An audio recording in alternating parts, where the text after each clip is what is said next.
Good afternoon. Welcome to 2B2T today.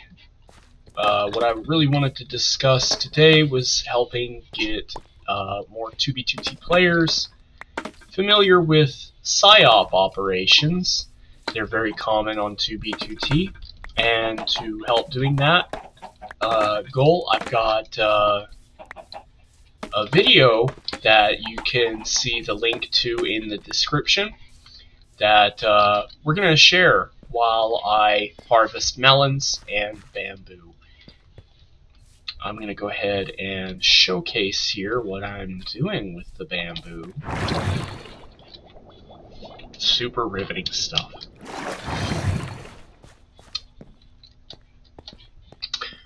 I'm taking the bamboo up my janky staircase.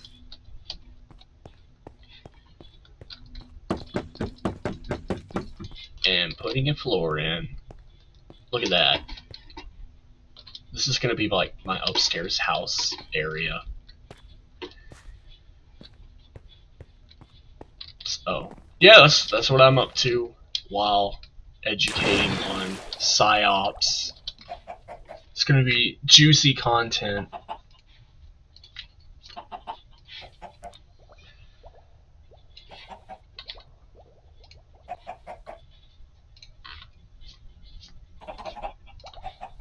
Okay, I need to adjust this, apparently.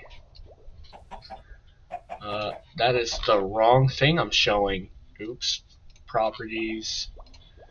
Here we go.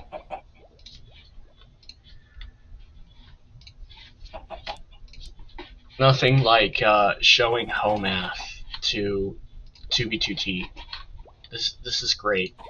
The internet is driving everyone insane, one talking head at a time. Even before that, we said the same thing about TV. And here's how it works. You see a thing, you have a feeling, and you make an association, like man bad. Before you can decide what you should believe, you swipe to the next thing, and you store that association to act on later. You just had your beliefs changed by someone else, and you didn't even know it. And it's no accident. That is the formula for brainwashing, and it's used on unsuspecting people like you billions of times a day. Have you ever been tricked into believing something that you shouldn't just because you saw it on a screen? Have you ever been distracted by something fake when something real was going on? If your answer is no, that just means you don't know about it. It happens to everyone every day. These parts of your brain, the lower and middle, are easy to manipulate. They just react to whatever they see. And the only way you can protect them is by using this part. And I'm going to show you how. I've diagrammed it for you here. I'll show you where to get this at the end of the video. You see something, you feel something, you store that feeling for later. You never think about it, and you move on. That's the short explanation. But you should stick around for the long one. It might bring back a few memories. This video is a little different from what I usually make, but only a little. I usually explain the subconscious thoughts causing problems in the dating market. Today, I'm going to explain how those same subconscious thoughts are constantly being used to control people by social media, TV, and the government. These attacks on the public subconscious are called PSYOPs, psychological operations, and they are as real and as common as commercials.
I'm gonna need a little help from an expert. When he told me what he does, I couldn't resist. He works with the FBI, he teaches psychological profiling, he's an expert in how to manipulate what people think and feel, and he has read government documents that you have not. Here's a clip from our conversation. You remember when I told you that PSYOPs are used by the government as a distraction? Yeah.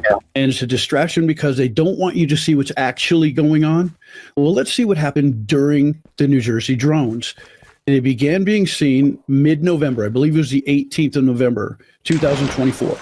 And this went big time December 1st. And then all of a sudden, for the next several weeks, we kept having sightings after sightings. So what happened between mid-November 2024 that may have culminated around December 1st, and then there was coverage of the drones to cover it up for a couple more weeks? Oh, yeah, that's right. President Biden pardons his son, Hunter. And look at the date it's reported on, December 2nd, 2024, which means it happened December 1st, which was when we began to see all the actual reportings in lots of different locations. Do you think it's a coincidence? So are you saying that you've read documents that prove that somebody used the New Jersey drone story to distract the public from what was happening at that time? Correct. Everybody who's either a field agent or part of certain pieces of that organization has access to this information. So there you have it. BK is going to tell you how the news is used to fool you. It happens all the time, and you have to know how to spot it. Start by looking for big stories like this one about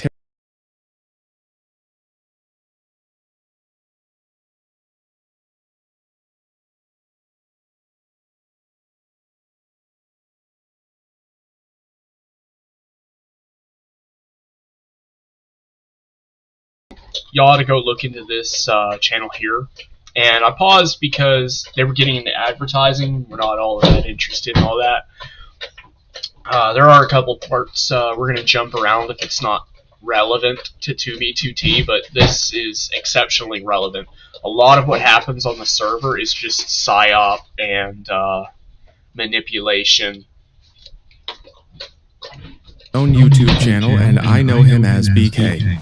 Thank you for having me on. I want to show you how brainwashing works, how mind control works, how to split someone's personality. People ask all the time about hypnotism. They ask all the time about coercion and persuasion. That's part of what I do for a living. For 5 years, I was trained with the FBI. I'm actually part of what's called the InfraGard program with the FBI. So we do a lot of forensic analysis and body language and things like that. Mr. Math here, once I found out what his channel was like, many of the same principles that are used for attraction and many of the same principles that drive people to seek each other out are the precisely same principles that actually are what drives psychological operations, brainwashing, and all the rest. It's exactly the same principle. In other words, when I tell you about things like the difference between what women say they want and what they really react to, what they really choose in men, that's a split between conscious beliefs and unconscious feelings.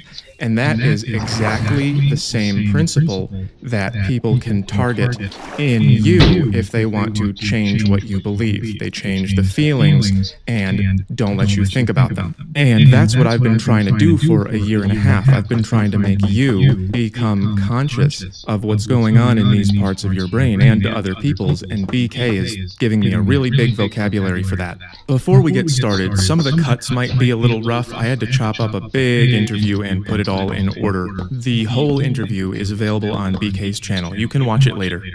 So first, let's hear about BK's resume.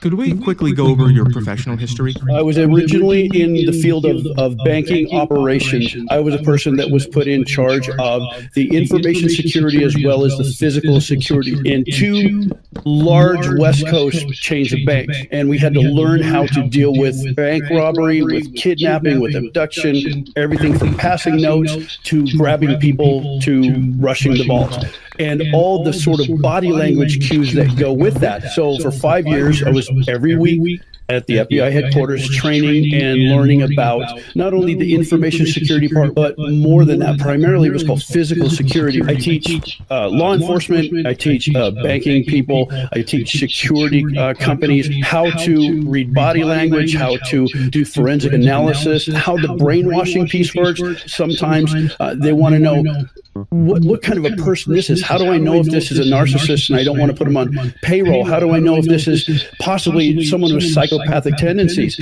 I teach what to look for in all those things. I'm part of what's called the InfraGard program with the FBI still. And that's part of what I'm continuing to do. That's a long resume, and it's right up my alley because it's about understanding motivation. Would you agree with that? Would you say that you see things about people that most people miss?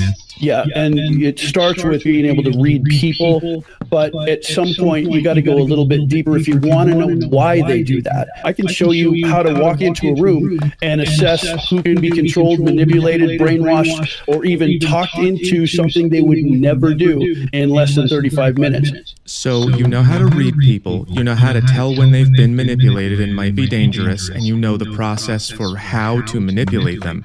What do you want people to know about how that process is being used? Many folks that are politicians are constantly using persuasion methods and manipulation tactics or coercion. I know it's a funny word, but brainwashing.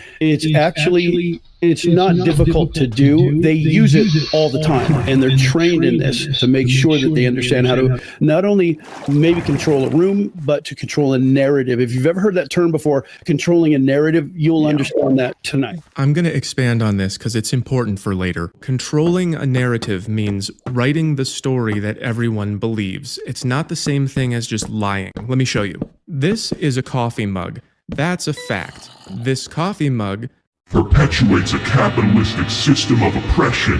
That's a narrative, which is a story. And that's where people get confused. People think that stories, narratives, are either true or false. But really, stories are made of things that are either true or false. So right here is a story made of mostly nice facts and a few ugly ones. And over here is a story made of mostly ugly facts and a few lies. Now that doesn't mean that this story is true and this one is false. Both of them leave out a lot of facts, and lies don't always make a story more misleading. Let's say, for example, that all of these dots in the square are about a girl someone wants to hook you up with. What if these lies are that she has 2 cats when it really is 1? Or that she has chestnut-colored hair when it's really auburn? Well, that doesn't really matter. Now, what if this one ugly fact here is that she weighs 400 pounds? Well, now this story really sucks, doesn't it? So controlling the narrative doesn't just mean telling lies. It means that they draw the circle for you, and it's very effective. So again, the way to beat this is using your neocortex, the thinking part of your brain, to write your own narrative. That way, no one else can do it for you and then leave you to make up reasons to believe it later. That's called rationalizing. Maybe you remember this video about how society tells you to be nice and just be yourself and it doesn't work. Well, that would be the narrative, and everything I tell you, I figured out using this. So understanding the truth about attraction can help you understand the truth about everything. One of the things that I love about that is that you're getting deeper than the head. You're getting deeper than what the desire is. Exactly. It's all underneath what you think you're thinking. So let's start making connections between what I do and what you do. Can you explain how the brain works during attraction to set everything up for later? If you can imagine what it is, just take for just a second and think about who it is or the type of person that you're attracted to. What is it about the opposite sex that makes you attracted to them? Think about that perfect person. And here's what's actually happening. If you take your brainstem and your cerebellum, which sits on the back side of your head, that's referred to as the dinosaur or reptilian brain. Up above that, between your ears, you have what's called the limbic system. This is all of your emotions. It's also called the mammalian brain. On top of that, the third piece is the wrinkly part that everyone is familiar with, and that is called the neocortex, or sometimes called the human brain. So to keep it simple, here's neocortex, limbic reptilian, and that is your smart brain, your feelings brain, and your hungry brain. That's thoughts, emotions, and impulses. And that is the same as head, heart, gut, which I show you all the time. The reason why this is important is that everything that you are talking about with self-maximize and with levels and all this stuff is sort of inside what we call the limbic system. And the way that works is this. Imagine this scenario. Mr. Homath is going to get a new car. And he's done all the research. He's looked at all the stuff online. He's looked at brochures. He knows everything about it. So he goes and he buys this vehicle.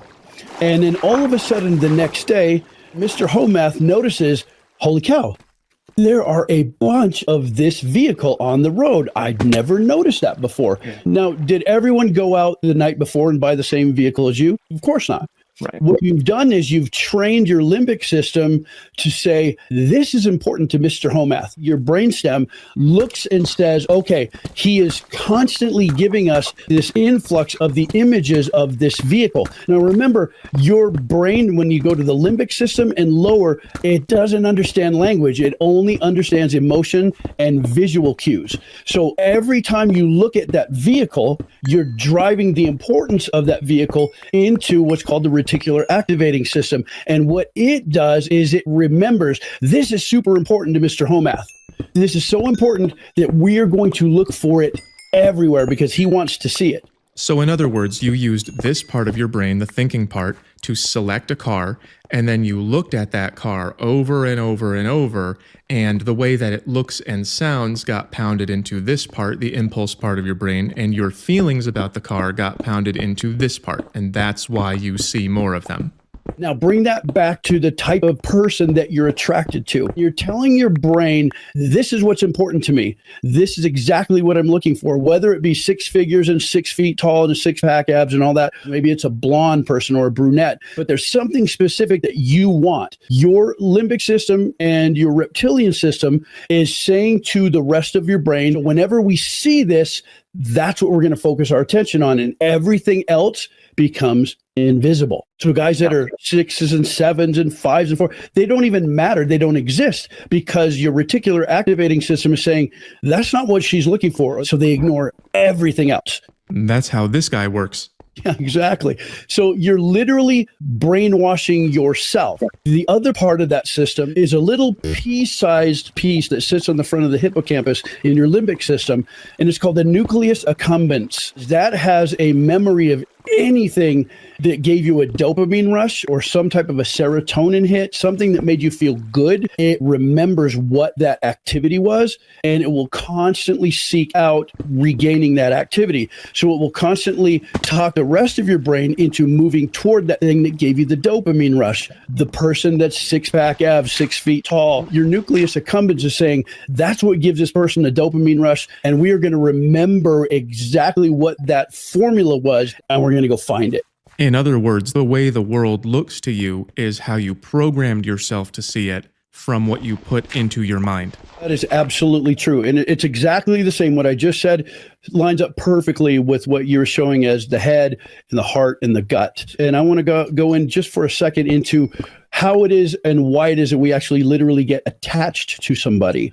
Attachment plays a big role in manipulation as well. As we're going to find out, if someone can make you feel attached to them, then you will want to believe what they want you to believe. Some of you might have guessed it. That's where we get situationships. If she feels attached to you enough, then she'll believe these ridiculous lines because she wants to. And in the same way, there are people who can make you feel attached to their ideas. I'll let BK explain. The bonding hormone in your body that it makes you desire to be with somebody is called oxytocin. That's what makes you want to form a long-term relationship with somebody. And this is where it gets sideways. Women think that men think like they think, and vice versa. So what happens is women will give themselves to the guy that they want, but the guy will not commit. But she's now attached and he's not. She doesn't understand what's happening. As a man, you don't excrete oxytocin. Actually, it's so minute that it's inconsequential. It does nothing.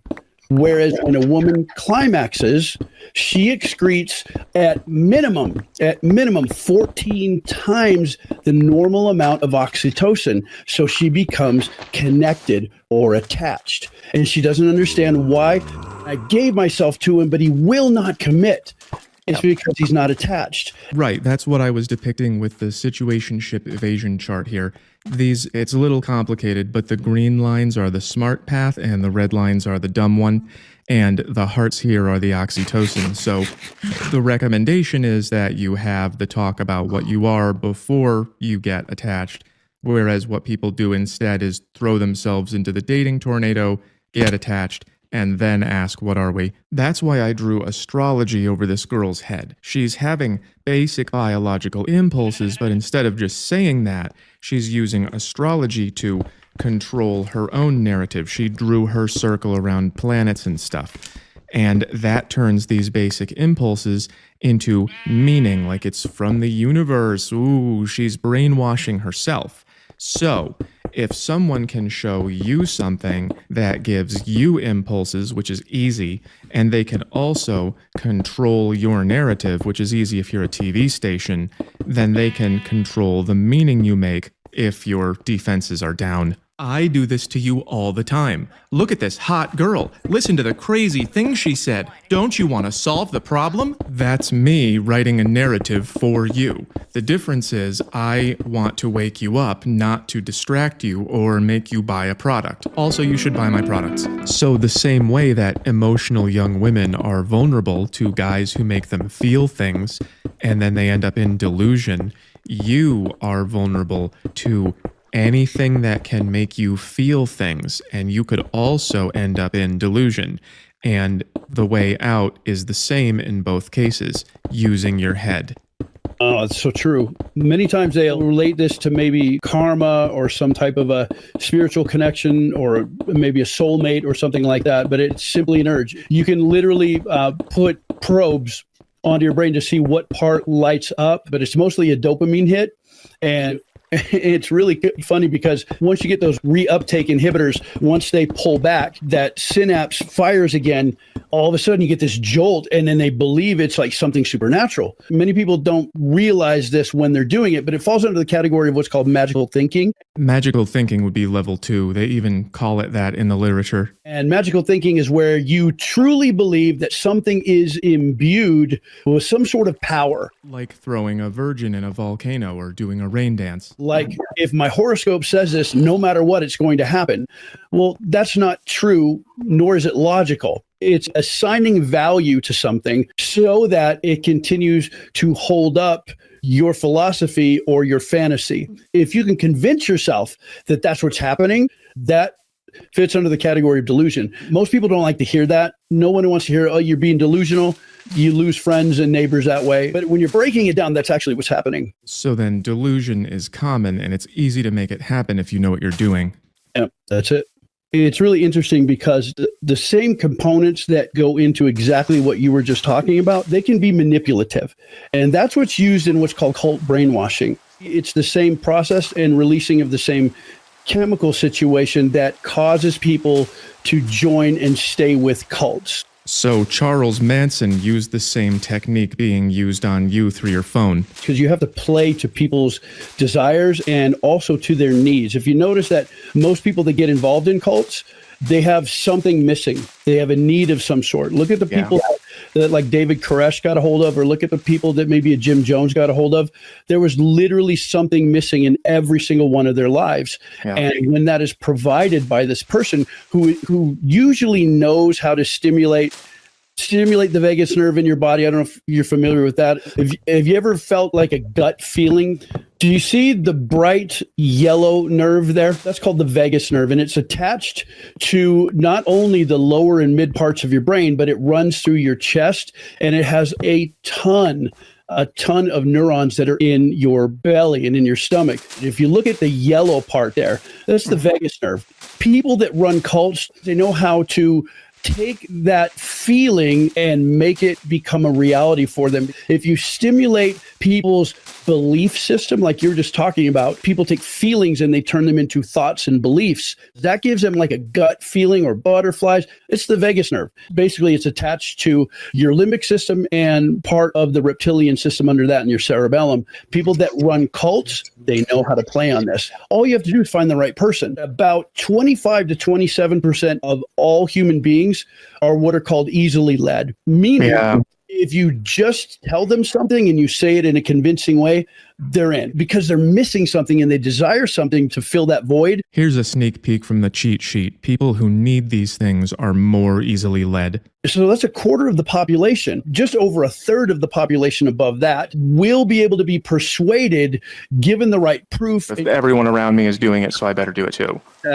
Almost like the bandwagon effect. Yeah. And then there's that piece above them, which is about a quarter to a third of the population that no matter what, you're getting nowhere. Those are the people using this. People that start cults and narcissists that are malignant, they do this all the time. They create little crews of people to sort of elevate them and make them feel good about themselves. Yeah. But yeah, it's I would recommend if you want to know like step by step how to do that, the 48 Laws of Power. Robert Greene. It's literally a step by step. So then they trained you to recognize the signs of cult brainwashing because they're the same signs you might see in somebody easily led who has been persuaded to do something wrong like rob a bank. When we're dealing with people that do robberies or crimes or kidnappings, many times they come out of a background that may not have been a cult, and some of them are, but from a background that's very similar. So part of the training is you have to know what are the markers of people that are being brainwashed in cults. And everyone who's ever been in any type of an investigation or an interrogation situation, that's one of the first things that you look for are the signs of someone that's been through that or been involved in that. How do you recognize the signs? Are you asking about the signs about someone who's a victim or the signs about a perpetrator? Because they're two different things. The victim. I'm asking if you see someone who's had their system exploited in this way, how do you recognize that from their behavior? You can read body language because you can see people turtling. You can see people covering up their vital organs. Yeah. What you find is anybody that drops their chin, because when you drop your chin, you're protecting the jugular vein, you're protecting your throat and all that kind of stuff. Or that in some way takes their hands and tucks them either across their groin or maybe does a little bit over the heart. It's called a self-soothing gesture. So those look like this, protecting the body even when there's no actual threat. So you watch somebody who walks where their gait is relatively slow, meaning the way that they step. You watch where their eyes are. They will not usually make eye contact with someone that they see that may be an authority figure. So then they fear authority because they subconsciously know that they're following a different authority and they feel afraid even when the threat is not there. Correct. If you aren't seen as an authority, none of this will work. So you bring these people in that have a need and you present yourself as the person with the answer to that need. A good cult leader will then create what's called an us versus them. And this is where those protective behaviors come from. Your subjects, now they have to defend the group. Part of that is you must have an adversary. Now they get skittish about everyone around them because the constant feedback they're getting is everyone who's outside of us wants to hurt us, and they learn self-protective language. I think men are super dangerous for society. I think they are going to damage so many of us, including just women in general. And someone who's already found themselves there, that's missing things in the first place and is easily led, they will believe this. There is no support group except for the cult. And you wouldn't be there if you were stronger mentally, and they cling to what they've been given. So everything is an enemy. Everything is scary. Everything wants to wreck what I have, and this is all that I have.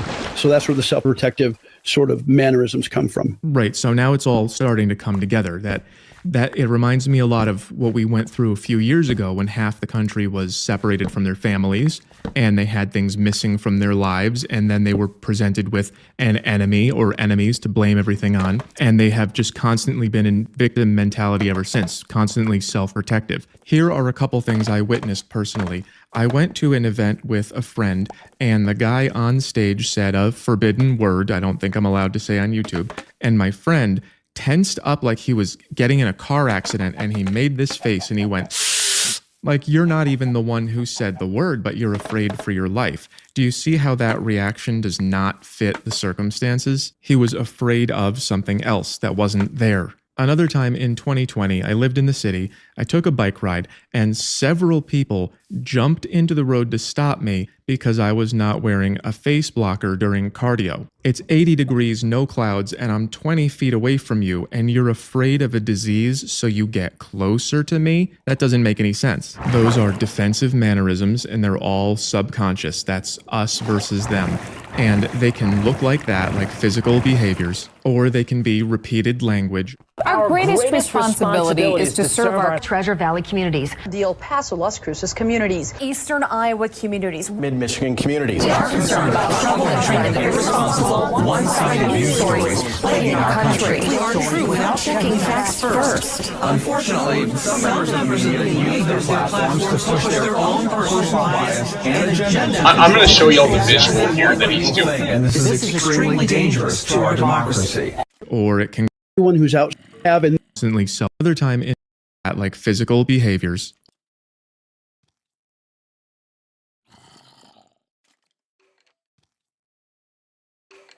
Or they can be repeated language. Our greatest responsibility is to serve our Treasure Valley communities, the El Paso, Las Cruces communities, Eastern Iowa communities, Mid-Michigan communities. We are concerned about trouble and trending irresponsible, one-sided news stories plaguing our country. We are true without checking facts first. Unfortunately, some members of the media use their platforms to push their own personal bias and agenda to control exactly what people think. And this is extremely dangerous to our democracy. Or it can go farther than that. That looked a lot like cult brainwashing to me. Absolutely. Part of that, two of the things that are left that are part of the process is you ask them to make sacrifices, whether it's money, whether it's time, or signing over things that you own. You give them rituals they must perform. You must wear this, or you can only wear this. And you can kind of connect those dots on things that everyone was told to wear for quite a while. So they got a lot of people, it seems. It's not that the government is inherently evil. It's that for the most part, they want you easily controlled. And they did that progressively. You told me about the foot in the door effect. Foot in the door is where somebody says something and then you let them say one more thing and then they say another thing. And pretty soon you're listening to this sales pitch. It's because you gave them an inch and then you gave them another inch. But we were told things like 15 days to flatten the curb, and everybody's like, well, we don't know any different, so let's just do it. And then that led to, you have to wear these things, you have to get this shot, you have to stay 6 feet apart, you have to never go back to your office, you can't be around your family and friends. And it just kept going and going and going. Have you noticed that some people are still wearing those things, driving around their cars by themselves right now? It's part of the identity now. The identity, right? That's easily led. That's easily convinced. What percentage would you say of being easily led is biological, and what percentage is just life conditions? Everything comes down to your sort of personality traits. If you have an agreeable nature, that means you'll do anything for someone else because everyone else is more important. It's about 7 to 10% of people are really high in agreeableness, primarily women. Some of it can be how you're raised or how you're treated or what your family situation is. I actually have those statistics. You can easily add another 10 to 15%. Now you're up to between 35 and 40% of people. When it comes to agreeableness, it can be up to 60-40 split by way of women that are more agreeable than men. Let me blow you up here. Yeah, a lot of characteristics are split like that between men and women. This is called, I think, bimodal distribution, where men have one average and women have another, and in this case, women would be significantly more agreeable. So I think this is a good time to get into, I think you wanted to talk about hypnotism and brainwashing. People ask me all the time, can someone be hypnotized? They say things like, well, I have heard that you could never be hypnotized to do something that is completely against like your character or your belief system or all that. That is true in a certain amount of people. Yeah. And all that means is being in some way persuaded to do something that you may not normally do. There's a method called PCP, and it's perception, context, and permission. Here's an illustration. The inner circle is perception, the outer circle is context. On the left, he perceives he needs a shower. On the right, he doesn't, minty clean color. On the bottom is the wrong context or situation. On the top is the right one. So he's only going to take a shower if he needs one and he's in the right place. Those are little blue shower lines. I can tell you right now that you and I, at no point in this conversation, are going to think it's a great idea to get up and take all your clothes off. Would you agree with that? Yeah. Okay. Would you also agree that in some sort of a context, taking off your clothes is relatively normal, like maybe getting into a bathtub? Yes. If I can get you to think that the context is not running around in front of people, but instead I make you believe that you just got home from work, you want to get cleaned up, it's time to head for the bathroom. That may sound really weird, but I can give you cases right now that are in court, one in Seattle, one in Boston, another one in Dallas, where hypnotherapists are facing charges for doing exactly this. So this happens all the time.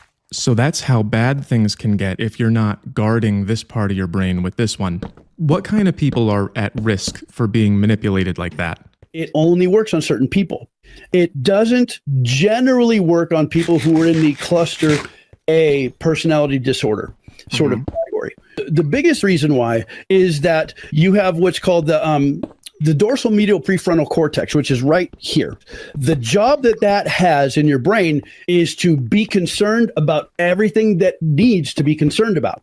So if you are driving in the snow and you got a bunch of children in the back of your vehicle, you are on alert. And that dorsal medial prefrontal cortex is working overtime. It's sizzling. With cluster A people, the dorsal medial prefrontal cortex is always on overtime. This is why you get delusion. This is why you get anxiety. This is why you get schizophrenic people.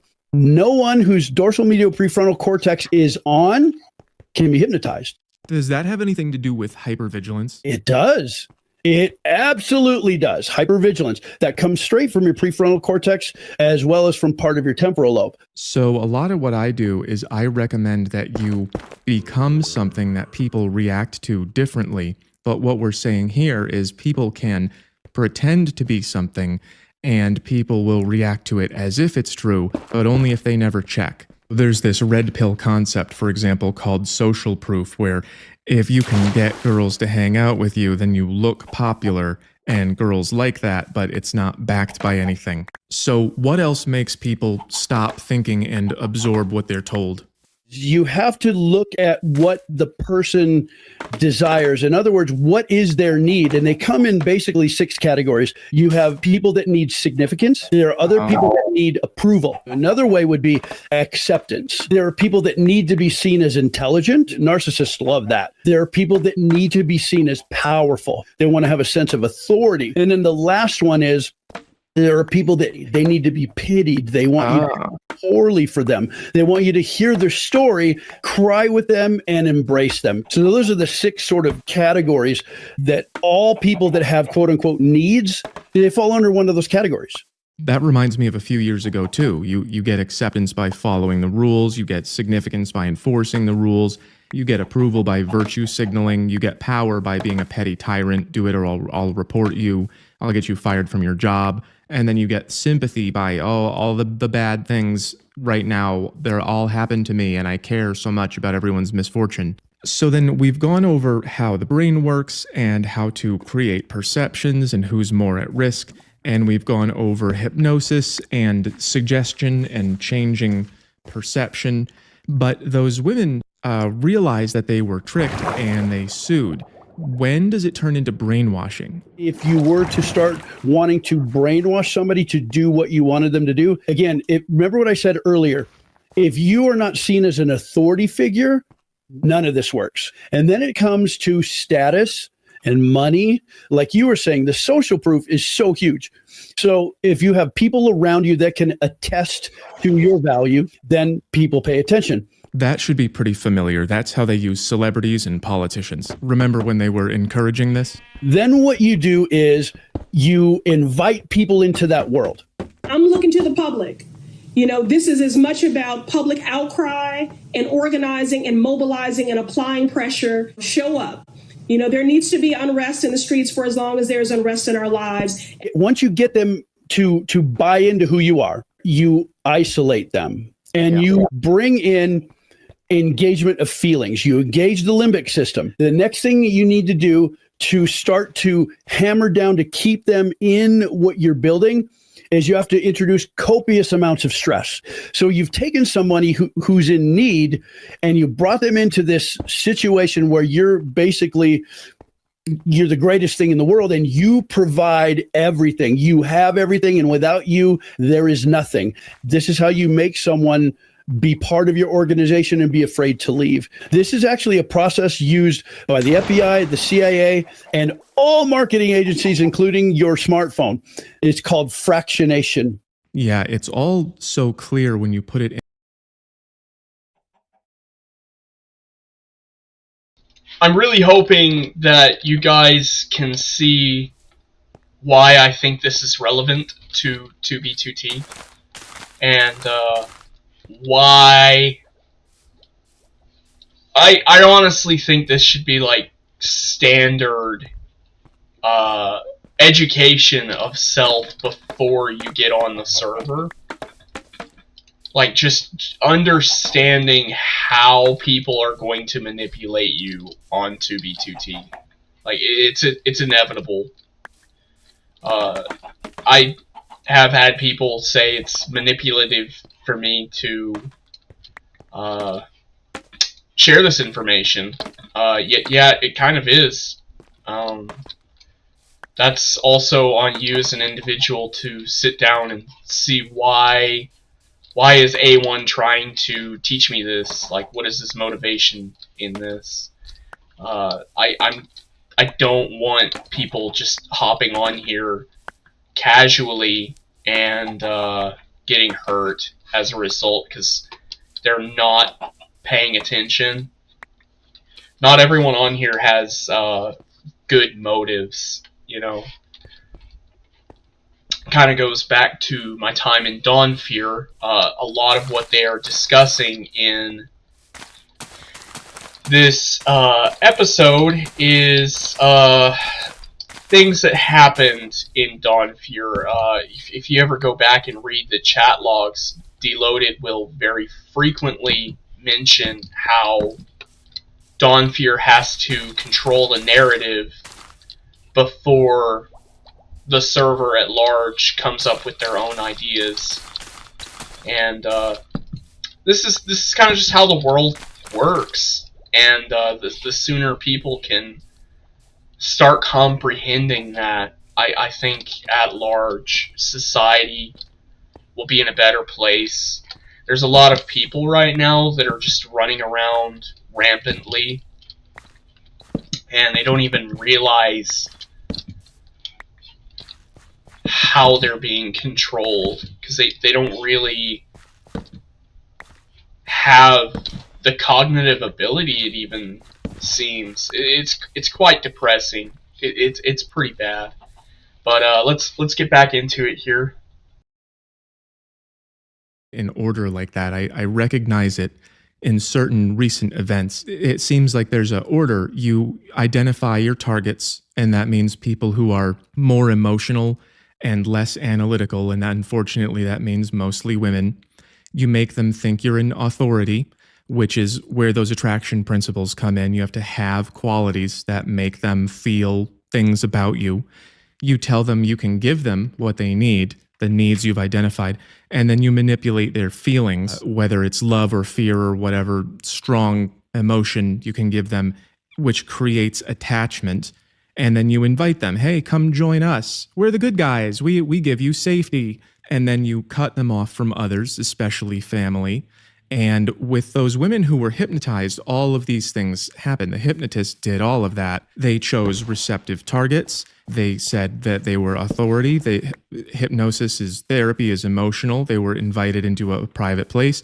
But they didn't do the fractionation, which is why those women sued. They remembered and they felt violated. But if those hypnotists had time to put those women on an emotional roller coaster, they probably would have seen the hypnotist as their only source of safety and happiness.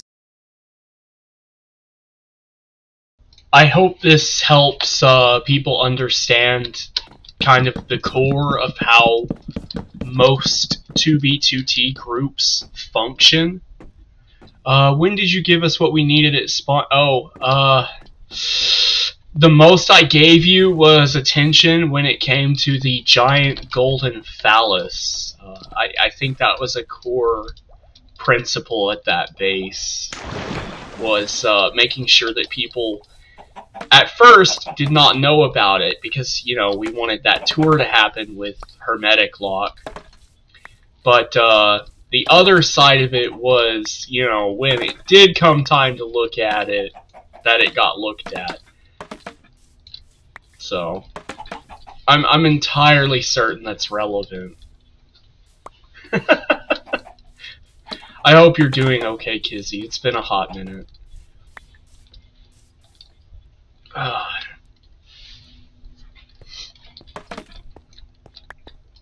Yeah, the YouTube channel has switched gears. It's kind of educational, which I don't think people necessarily automatically think is a combination for 2B2T, but it does have some largely educational proponents to it if you sit down and actually take some time to try to understand what's going on in it, and sit down and try to see the potential too. Oh yeah, for sure. Well, the main thing to getting to a better place is not being around a sociopath who's running a building group saying that it's for building in community when it's just really about padding ego. So I mean, that's a really good way to get into the better thing. The cactus dupe, I don't even think that works. There was a cactus dupe way back in the day, but I don't think that's the thing anymore, Kizzy.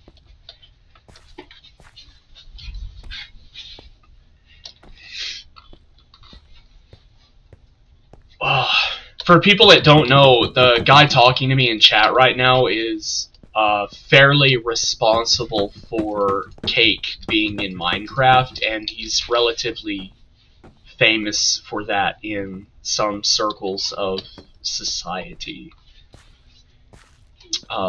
Speaking of, Kizzy, when are we going to get my wiki page updated on the wiki? I don't know how to do that, and there's a ton of broken links that have me, like, all over the place. And people keep coming up to me and they're like, hey, why is your wiki broken? And I'm like, I'm sorry.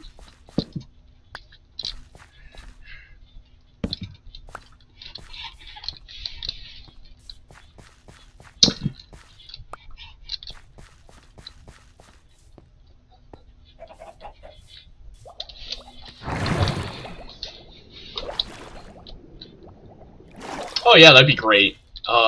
It's definitely got to get going. I live in Texas, and if you know anything about Texas, it shuts down during winter weather because we only get snow and ice maybe once every 3 years.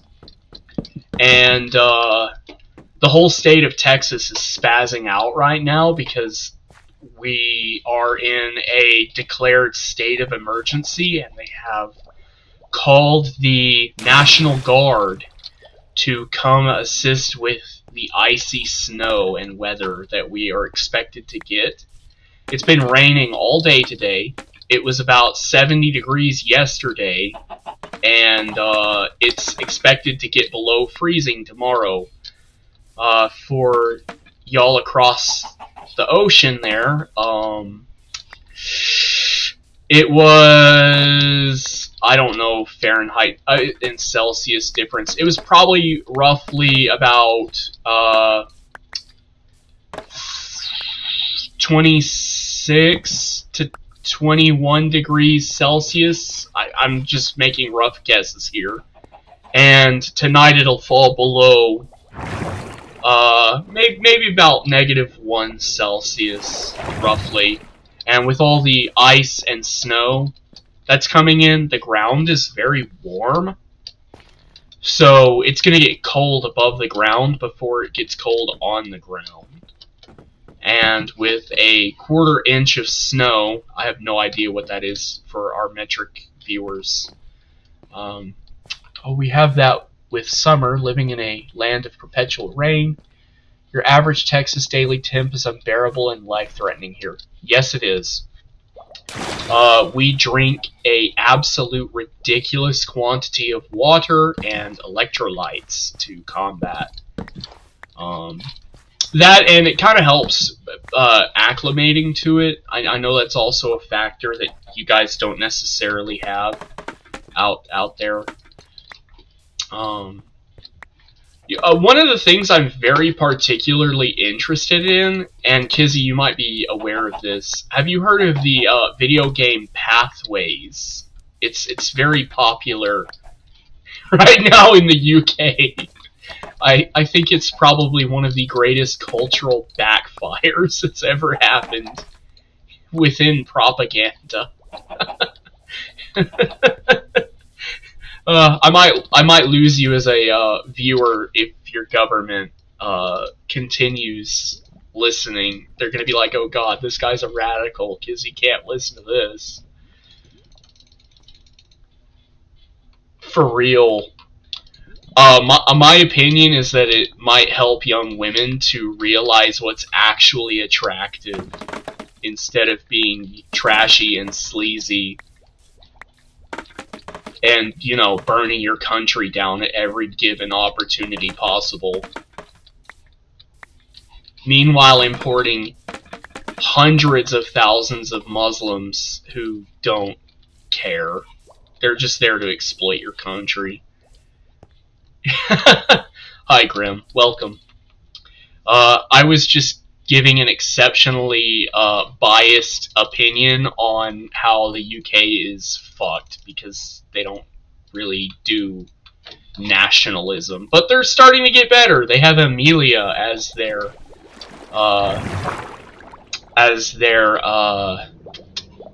helping proponent there. They have a symbol that they can get behind. The main purpose of today's stream was helping give counter manipulation information, because there's a vast abundance of it on 2B2T. I honestly think that's how almost all building groups function on the server. I can testify that it was how 2B2T Dawnfear branch functions, and they attempted using the same methods on different servers, such as Constantium or what's the other one? It's I can't remember. It was a little like civilization simulation server. I can't even remember. I literally spent 9 months on it helping him like get it going. Yeah, Stoneworks, that's it. Thank you, Kizzy. You're a genius. I love you. Thank you. Yeah, we were on Stoneworks for 9 months before I just got tired of Deloaded.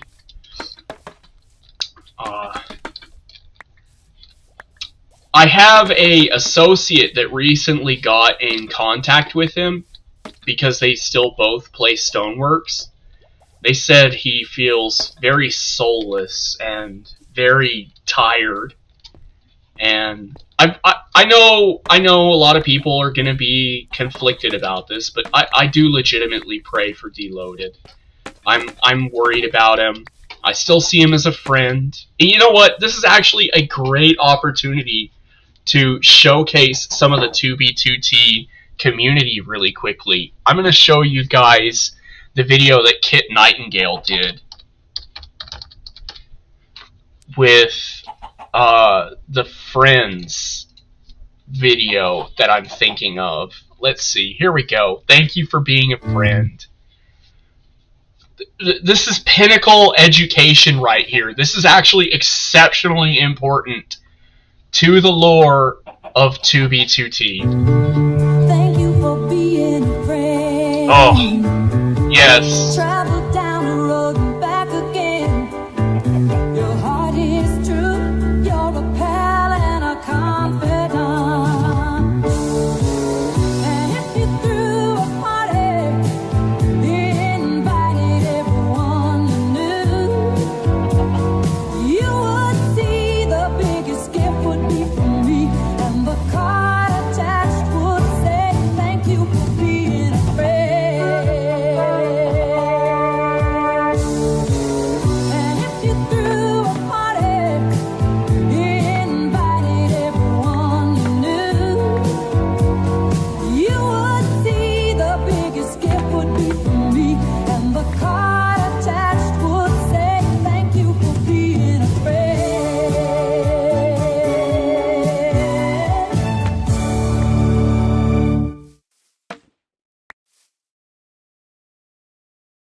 I feel drastically more cultured already. Let's read the comments.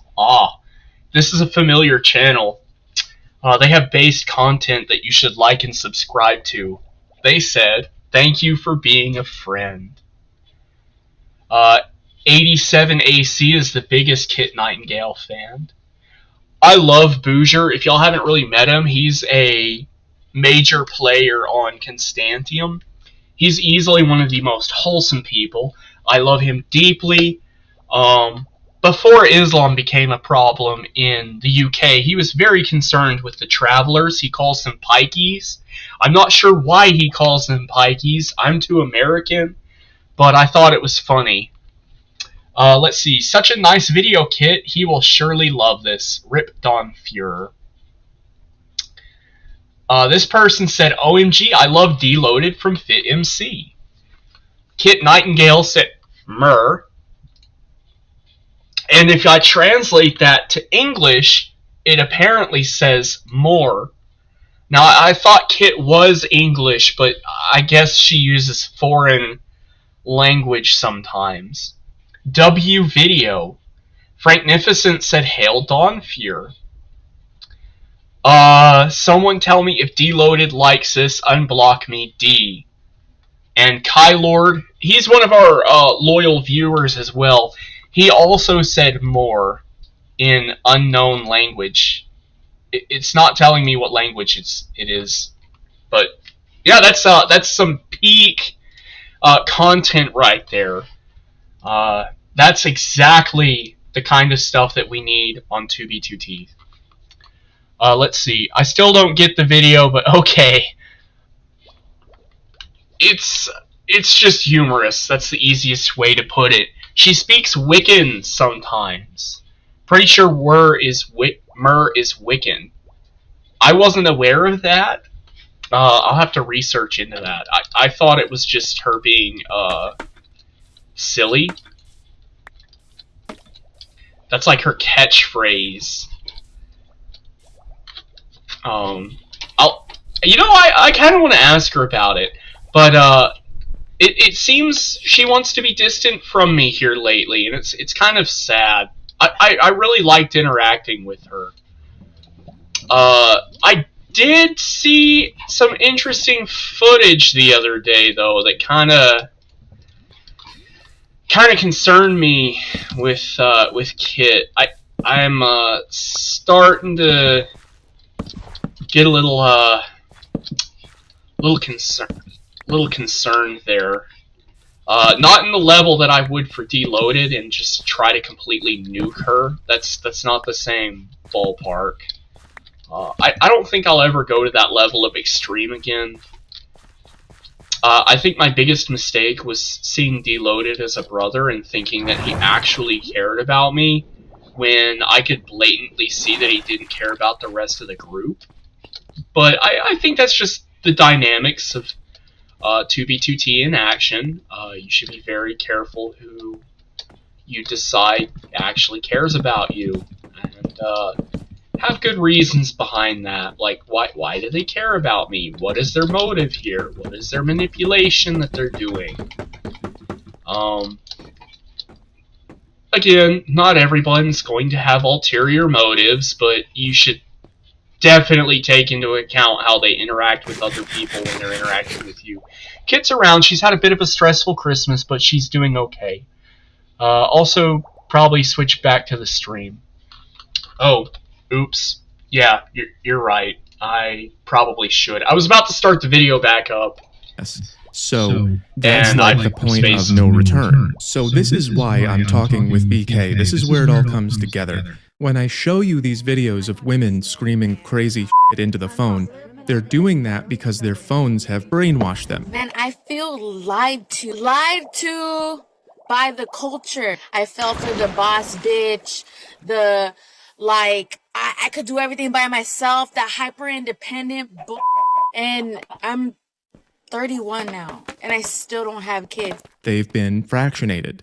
They believe what they see on the phone is their only way to get safety and happiness, and don't forget the us versus them mentality means if you argue with them, you're Satan, basically. So, how does fractionation work? Let's say you're scrolling through a Facebook feed or your Instagram feed. You see pictures of families. You see, oh, look, it's a cute little panda bear. And then all of a sudden, boom, war in the Middle East. People are dying in Ukraine. Your entire countenance changes. And then when you keep scrolling, now it's back to, oh, look at this recipe that I like. Oh, look at this great thing. So you're being warmed up again. And then a few minutes later, you're scrolling and it's like, Hamas takes hostages, and you're like, oh my gosh. So after you've stressed them out, you reward them. You call them kind words. Once they get comfortable, stress has to come again. You basically rinse and repeat. So hopefully that makes Man Bad a little bit more clear. They get people to use the apps by showing you things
This whole time I was talking and I forgot to unmute. I feel slightly retarded.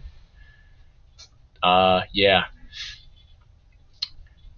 Thank you for your help, Kizzy. We'll definitely get that going here in the near future. Things you like, and then they surprise you with something that makes you angry or afraid, and then they say, hey, aren't you angry and afraid about this? Well, here's the way out. Here's this ideology to make you feel safe. And what that does is that causes instability in your emotion. You cause the person who's feeling the instability to grab tightly on to the first thing that looks like security. It's like if I were to push you into a hole, your body would be grabbing at anything. It wouldn't matter if it was like sticker bushes. It wouldn't matter if it was chain link. It wouldn't matter if it was razor wire, because you're falling, you grab at anything to stop yourself.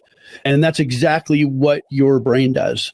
It just grabs onto the first thing that looks solid or looks secure or looks like it's not going to hurt you. So again, that's the same person making you afraid and giving you the way out, which is how they control what you believe. That's exactly what's happening when you're talking about that man bad, and because it's like when people try to catch a falling knife.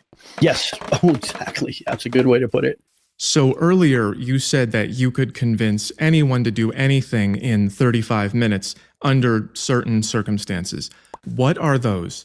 What I'm going to show you here is the 6 items that are needed to cause any normal person can be talked into committing murder in 35 minutes or less. You only need 3 of them, but you need a lot of 3 of them. If you have all 6 of these and a lot of them, you can turn a human being into a zombie-like slave, and it's been done. You have to have what's called suggestibility. You have to have focus. You have to have openness, connection, and then the last 2 are compliance and expectancy.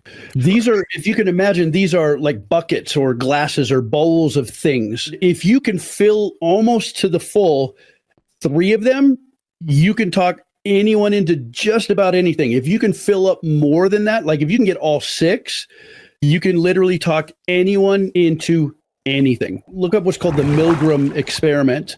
And this was done by Stanley Milgram in the 60s, and it was replicated many, many times. And it had exactly the same results every time.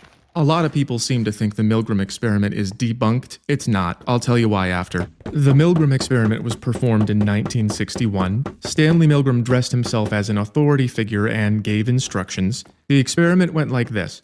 You ask a series of questions to a man behind a curtain so you can't see him, and when he gets a question wrong, you have to press a button that gives him an electric shock, and then he yells, ow. And of course, the bigger the shock, the more he would yell. 50 volts.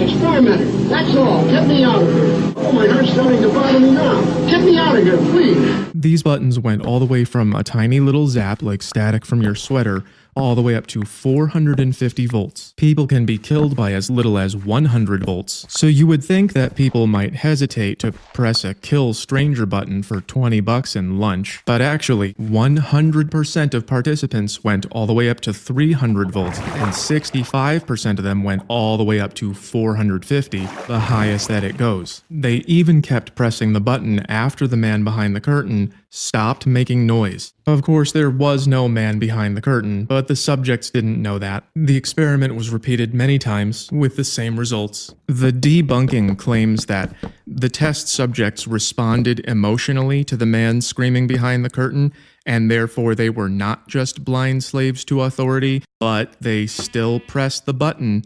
It wasn't a test of, do people have empathy? It was a test of, do people do what they're told? And they did. Which of those 6 factors were present here? It actually only had about 3 of them: compliance, suggestibility, and focus. So the ones that were missing was openness, connection, and expectancy, because no one knew what to expect. Explain that for me. You said compliance? Yeah, that's the fear of disobeying someone in authority. So compliance comes from feeling like you have to obey even if you don't. And what was the next one?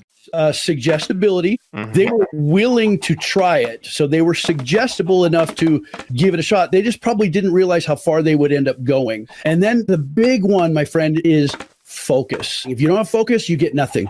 You give them something to either fear or something that is novel, meaning brand new. They went to a laboratory they'd never been to, sat in front of a shocking machine they'd never seen, and were at the behest of a doctor they were afraid of. It's immediate focus. Imagine that exact same scenario, but the guy came to your house to do it.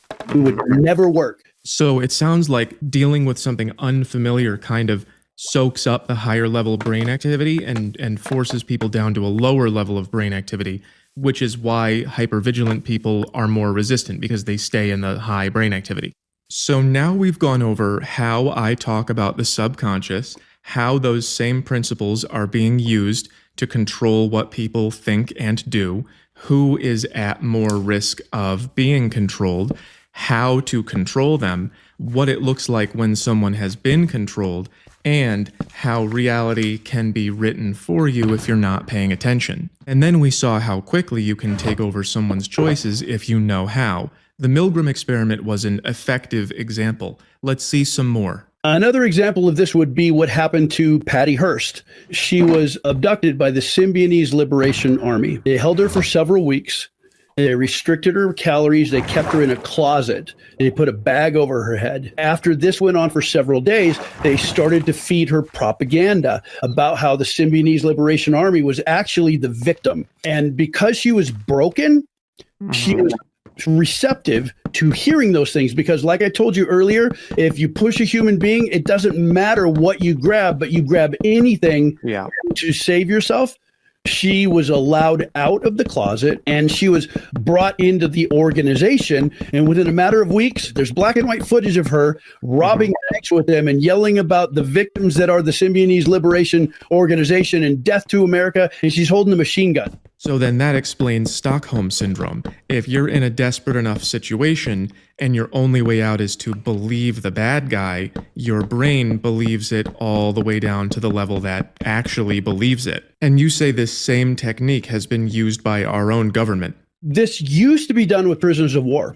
This is where it all started. This has been used by the government. This has been used on prisoners of war. This has been used on high-level people that are involved in espionage. You've probably heard of the term double agents before or something like that. And this is what happens when people get kidnapped. You get extreme focus by inducing fear. It could be everything from waterboarding to, if you don't do this, we're going to not feed you for the next 3 days. It's driving extreme amounts of adrenaline. And that's what causes that agitation and that horrible feeling of dread. Because the more dread that you can create, the more they begin to break down. After that is you agitate, you interrupt normal patterns. Not only have you controlled where they can go, like you keep them isolated someplace, and not only are they scared to death, but now what you do is you start waking them up at different times during their normal sleep pattern. You feed them at different times, or you make them do things that are not part of the normal routine. The brain wants consistency and ritual. So you take that away. If you really want this to go quickly, you restrict caloric intake. The more hungry you are, the more compliant you become. The last part is repetition, and you will break a person to the point that they will do anything that you ask them, and they will think it's their idea because their brain is broken. So like molding clay, and it's used all the time by people that know how to do it to create kind of moldable people. So this is unfortunately something that actually happens even today. So these are obviously extreme examples, but it is exactly the same thing that's happening to you when your phone makes you feel upset or frightened and then also gives you the way out. It's like a little bit of Stockholm Syndrome as a treat. A lot of you are probably thinking, I would never let this happen to me. I would never let someone else change my thoughts. And that is the problem. When you believe that your thoughts cannot come from someone else, that's what it feels like to shut off your neocortex, which is exactly how you let them get you. Remember when BK pointed to his forehead and said sizzling? When you say that would never happen to me, that is you not sizzling. You're letting your guard down. I don't believe that I can't be tricked. I just know what it feels like. I stay sizzling. I went to the mall once, and this salesman had some kind of sea salt foot scrub, I think. I don't know, it was blue. But I don't buy that stuff, and I'm very hard to sell to. However, I had just lost a lot of weight, so the world felt different to me, and I was low on calories, and just a little, not like Patty Hearst. And this salesman says girls like soft feet. I happen to have chronically crusty feet. I actually sand them. This is 60 grit. So he had all of my focus. I wasn't eating much. I'm open-minded. He said he could help me get something I want. I spent $30 on foot sludge because I was hungry. So if you were thinking I could never be brainwashed, all my ideas come from me, then you are as brainwashed as possible. You also have to remember these conditions are not happening to you right now. You're probably home and comfortable. You probably slept last night. You probably ate today. So it can be hard to imagine what would my brain be doing if those conditions were different. So now you understand what I do a little better and why I care about it this much. Now I want to know how controlling a narrative and fractionation and all that stuff, how it's used by governments and intelligence agencies and so on. This is the good part. BK is going to tell us as much as he's allowed to. Does the government really do this to people? So this is something that is used by the CIA, and there have been operatives that many people don't realize were protected by the government under certain organizations and operations. And you can even look like at a Charles Manson. He did not have any idea why what he was doing was successful. And many people go, how the heck did he ever afford this stuff? How could he afford to bring these people in? I'm not really at liberty to talk about this part, but there were people that were paying bills for him. Many times he would use drugs, he would use mind-altering substances, and then he would pretend he was doing it himself. Many people don't know this. He didn't do it. Most of the time he didn't do it himself. And you would get them to do the experimental drugs. And that, if you know anything about how that type of stuff works, it drops all of your susceptibility. None of your natural defenses go up. So you just receive the information. It's really scary because this was actually something that was used in the MK Ultra program. If you want to really learn about this kind of stuff, look up MK Ultra. But yeah, Manson had no idea what he was doing. He just knew that if he said certain things and gave people certain things and provided a place for them to live, then all of a sudden he became this powerful entity. He was doing like that, I'm the modern day Jesus thing. I'm a modern day prophet. Yeah. And he was a singer and he was a songwriter. And back in that time period, I know not so much anymore. If you see a dude with long hair and a beard who's strumming an acoustic guitar and singing songs about war is bad and love is good and all that, that wouldn't carry any weight now. But back then, girls flocked to that. Some people say in the red pill world, he was a contextual alpha. So even back then, they knew what they were doing. So the government knows how to do this, and they do it, and that's all public knowledge. And you say they're still doing it today in the form of PSYOPS, which might be affecting the people who are watching right now. What can you tell them about this? First of all, a PSYOP is a psychological operation, or in the industry sometimes it's called engineered reality, because you're creating a reality for other people. A PSYOP is done as a distraction. It's the old magician, look at this hand, but don't look at this hand. It's exactly the same thing.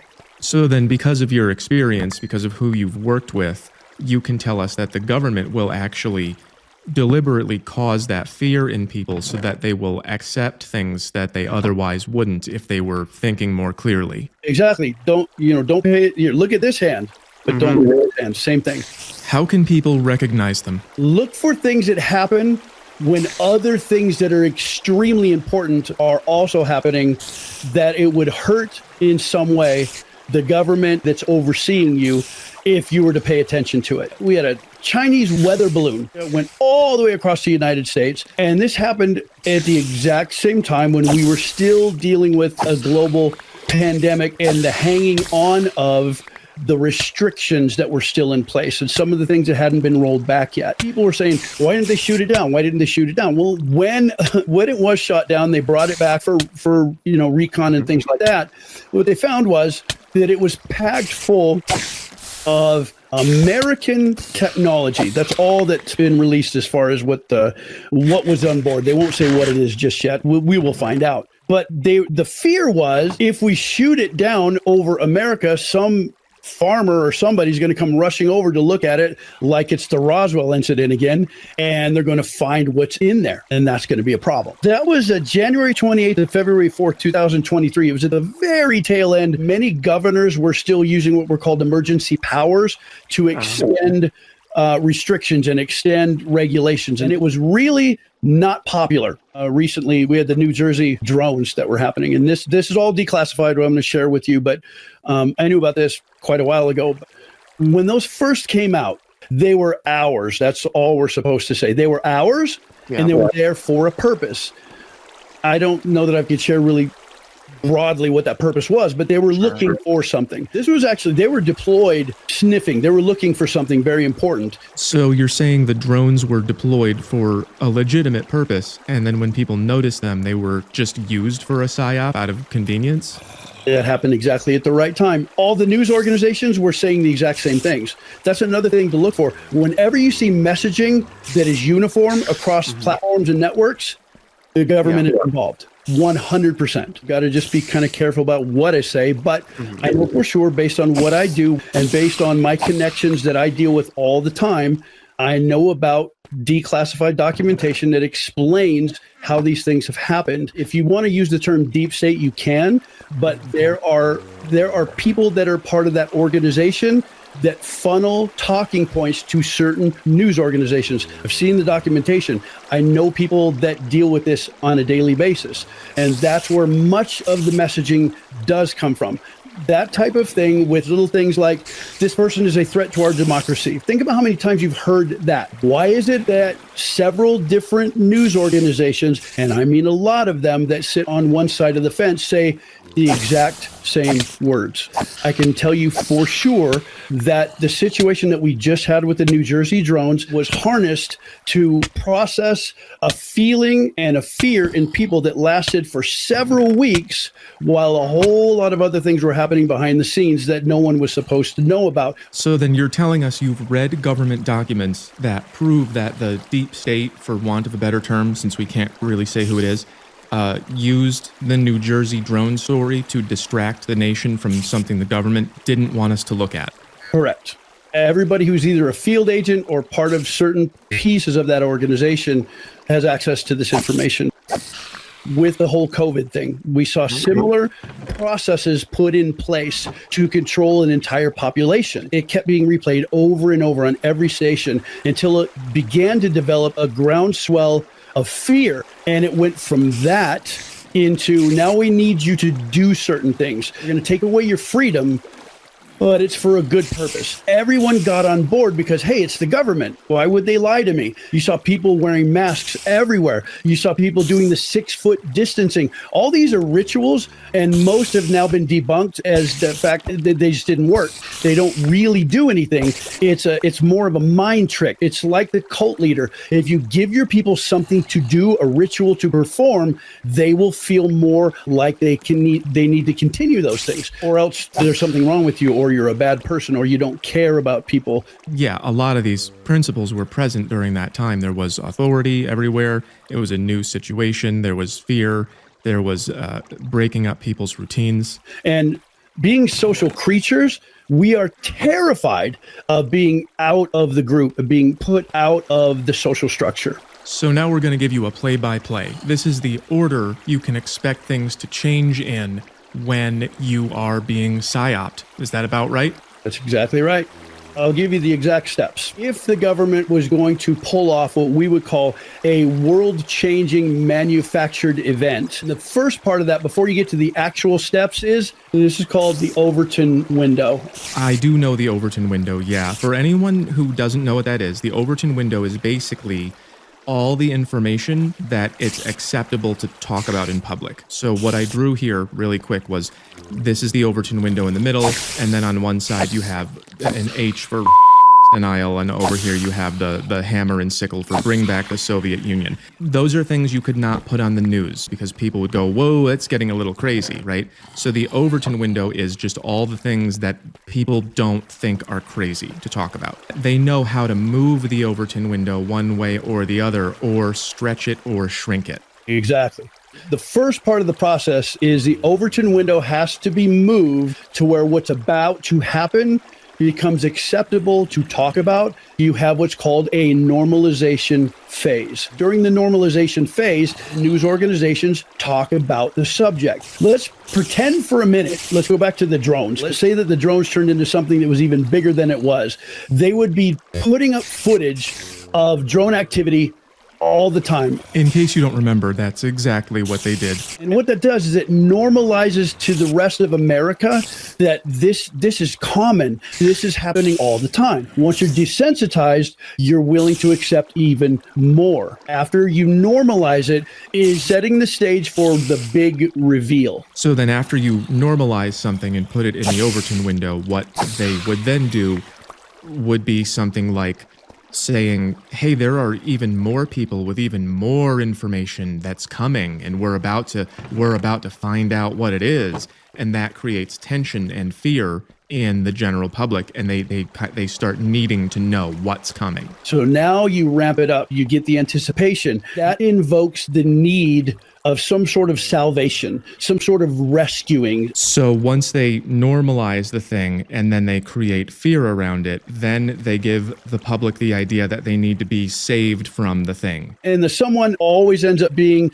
a government organization. And that's what they want you to think, is the government needs to step up to rescue us. The next thing that you will see is called an escalation of reports, more sightings. And it's no longer the news reporters talking, it's the man on the street. What did you see? And they'll share, well, I saw this, and then this happened, and they'll start sharing personal experiences. That sounds to me like personalizing the experience. It's that basically they're saying, look at all these people just like you. They are now seeing this in real life, and so you may as well have seen it yourself.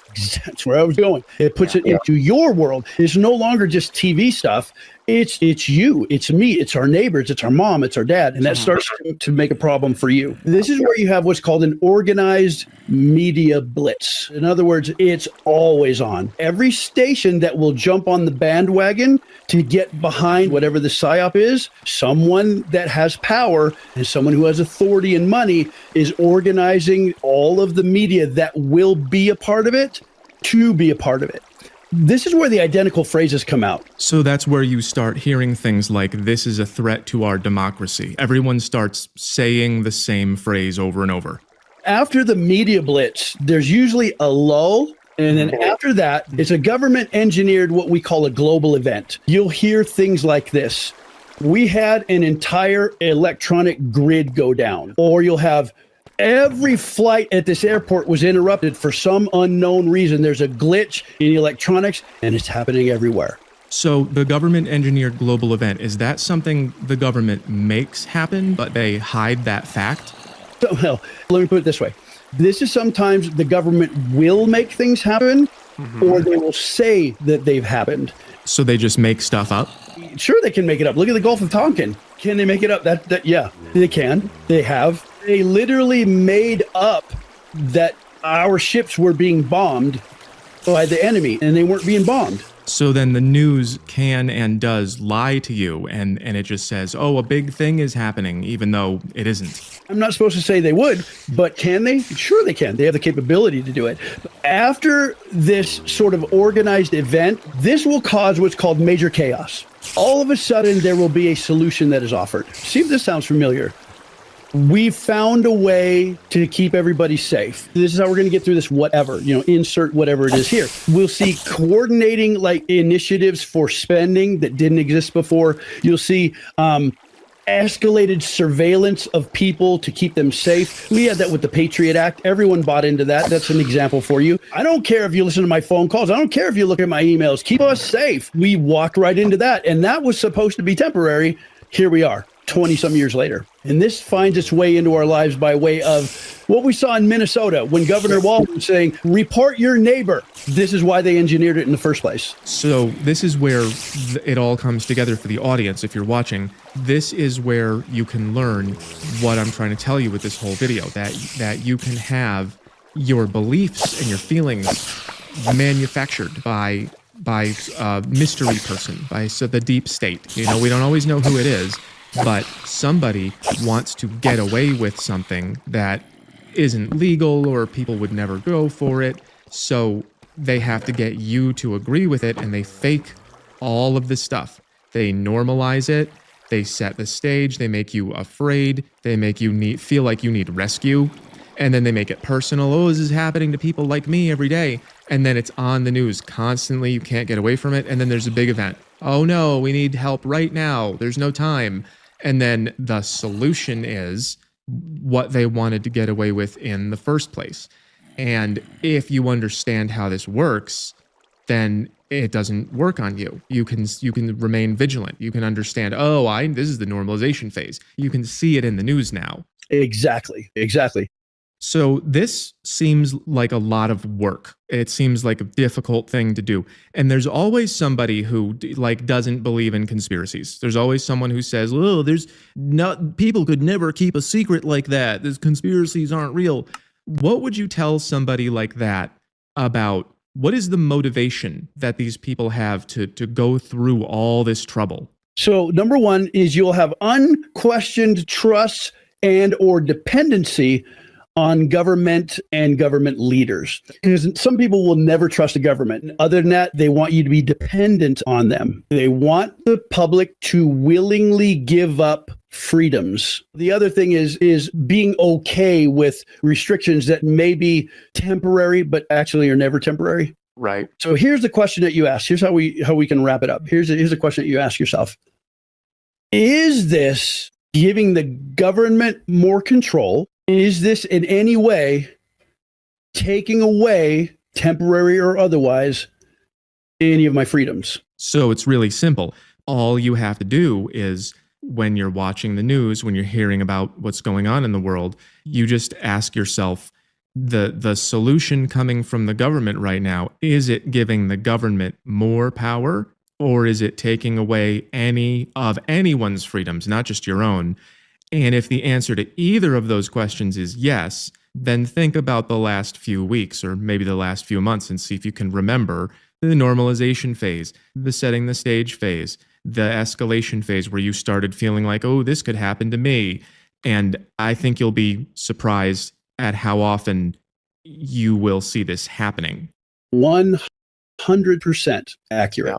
So now you know what PSYOPs are and how they work. You have expert testimony that they're real, and you know that they get to you pretty much the same way as all the other nonsense that gets passed around society. And this same structure is being used on you from every direction at once, and look how much damage it's doing. So stay alert, stay sizzling.